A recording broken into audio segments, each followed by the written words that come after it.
Hello everybody, welcome back to HardReset.Info channel. In today's video, I'll show you how to find a server ID on Discord.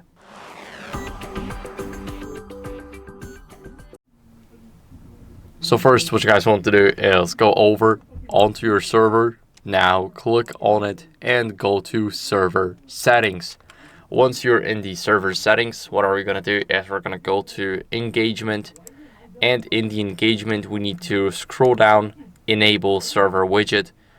And once we enable it, we have our server ID. So now you can copy it, or you can save the changes and keep the server widget. That's up to you. And that's basically it for the video. So thank you guys for watching. If you enjoyed this video, then make sure to leave a like, subscription, and a comment. And I'll see you in the next one.